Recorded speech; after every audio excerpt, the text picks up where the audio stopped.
we first got our television, I was about 10, and I missed about 15 days of school.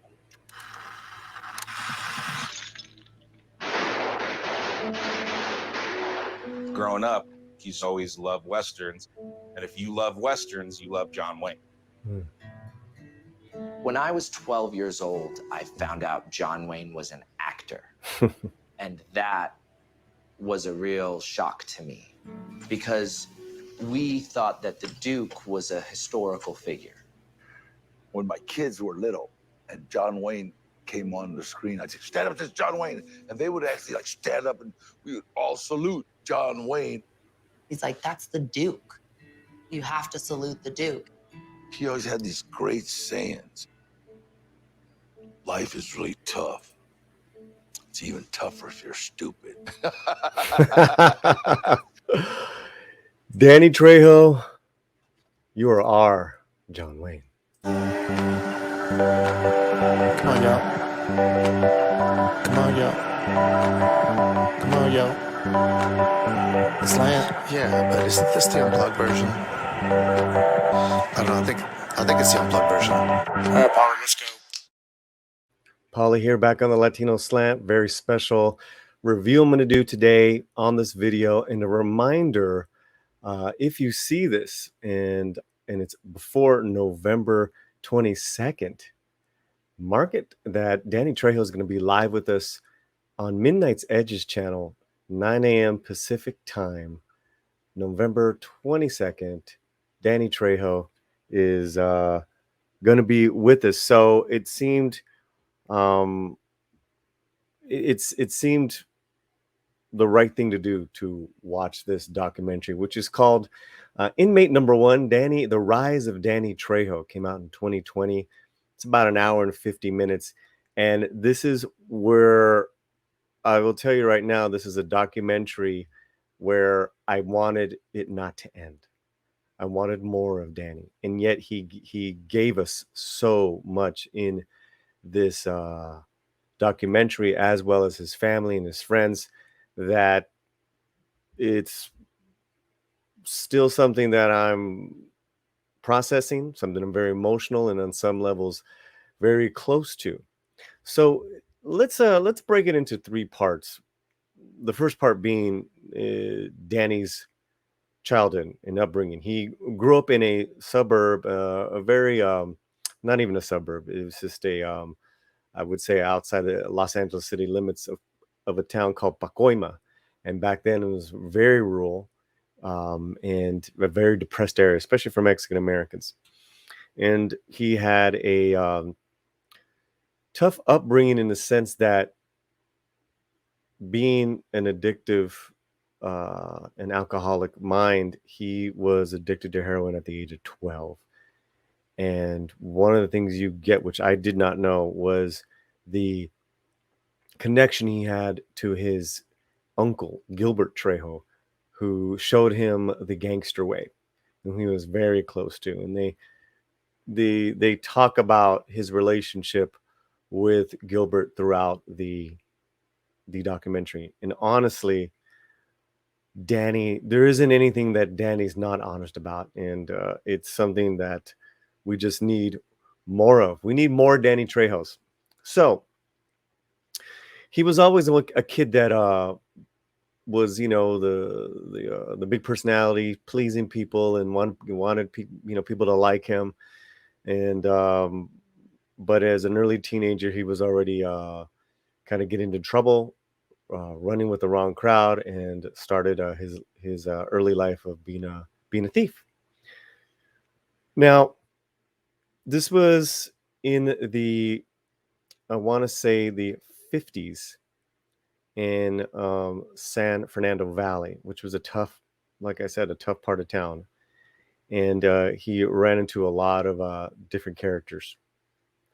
One of the great things I love about this documentary is all the different people that chime in on Danny's life. His children, some old friends of his neighborhood, some celebrities that have gotten close to Danny, as Robert Rodriguez and Michelle Rodriguez, So that was really, really great to see.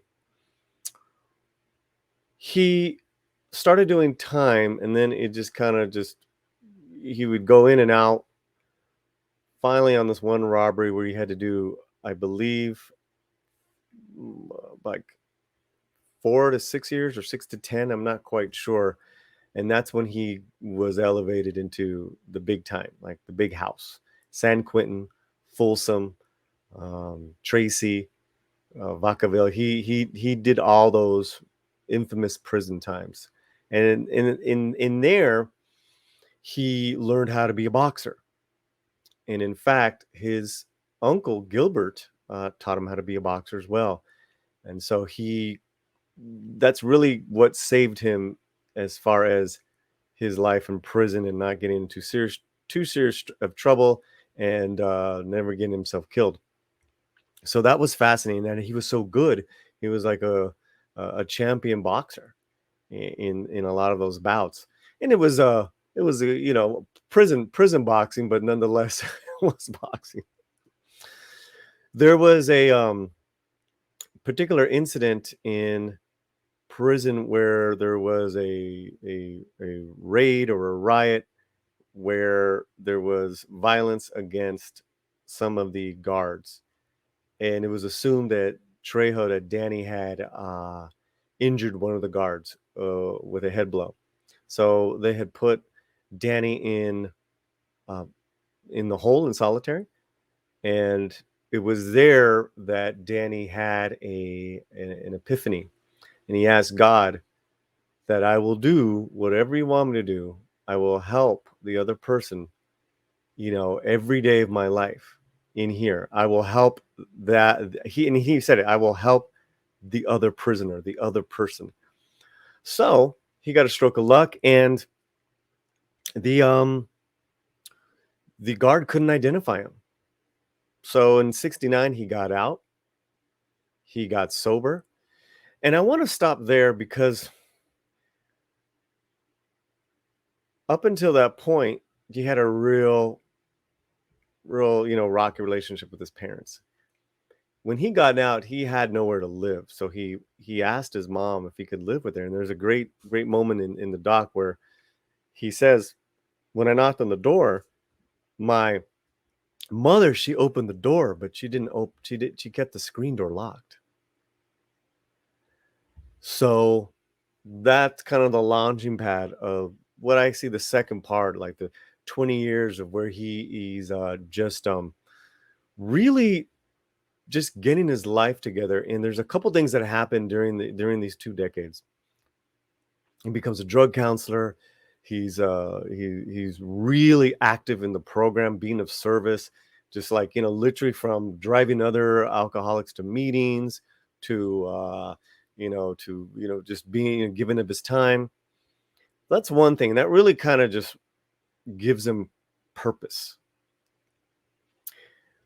Now, the other thing that happens was that his uncle Gilbert hears that he's working at like some, regular job. And he comes and says, mijo, forget all this. Let me give you, is it 2 bags of heroin? And here's $1,000. I'm doing pretty good dealing this stuff. Come work for me. And, it was heartbreaking for Danny, but he told him to get lost. It's like, I can't do it. And it was really hard for him. But he had said no, and his sponsor and some other friends at the time said, just give it time. You made the right choice. And sure enough, maybe a few weeks later, his uncle was already back in jail. And Gilbert led a hard life in and out and was addicted to heroin as well.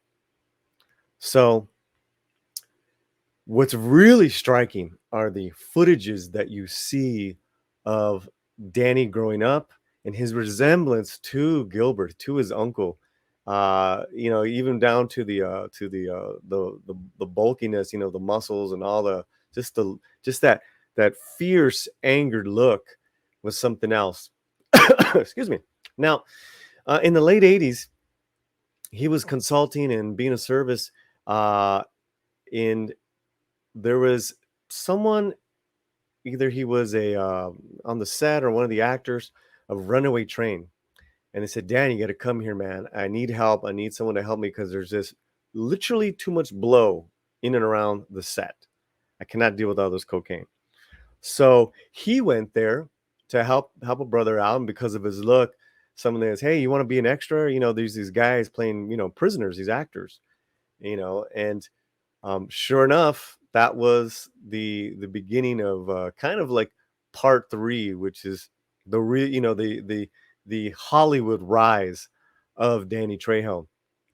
And there's a couple of great things in that Runaway Train moment that I wanted to share. One was that Eddie Bunker, who was an ex-con as well, the screenwriter for Runaway Train and an author, recognized Trejo as like, oh shit, you're the real deal. I want you in this movie.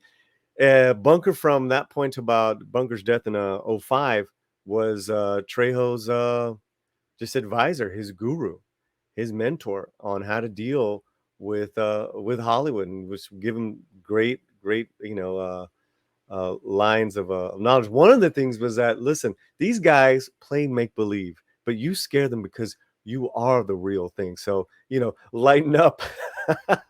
And, you know, Trejo, what's great about this last part, well, you know, is that for film fans such as myself, there's a lot of great film history. Him working with Robert De Niro, talking about how his death, how should they do his death in Heat, which Trejo feels is one of his finest moments.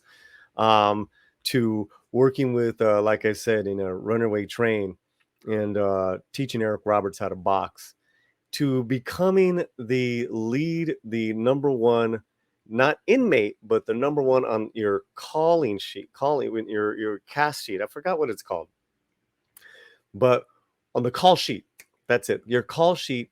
When you get cast in a movie, you're on paper with the all the you know, dialogue and production of the day, and there's a call sheet, and it says that, you know, starring number 1, number 2, number 3, like who's performing that day. Danny Trejo's number 1. So there's a moment in Machete, when they're filming Machete, where Robert De Niro is in it, and they're on set, and De Niro and Trejo see each other, and De Niro goes, you number 1. Lot of great moments for film fans, and some of it, he even talks about some of his favorite projects, and just how hard he works. Final part comes back full circle, talking about being of service. In fact, we begin the documentary and how we end it, where he's talking to a bunch of inmates at the Arizona State Prison, which is, you know, just really riveting. And he's such an honest person about life. So whether you're a film fan, whether you're a man, whether you're an ex-con, whether you're a little lost and trying to find purpose, you literally will feel better about yourself after watching this documentary. And you can't, I can't say that about many documentaries, because they tend to make you feel like, wow, an injustice, or God, you know, that was horrible in history. This is literally about the rise of a fully actualized human being, from someone who lived such a dark life. And there's a couple of family issues that I really want you to see for yourself, that Danny is open about, in regards to his uncle and his uncle's son, Gilbert, little Gilbert. And I have to tell you, as a man with over 6 years now, as of this date, thank God,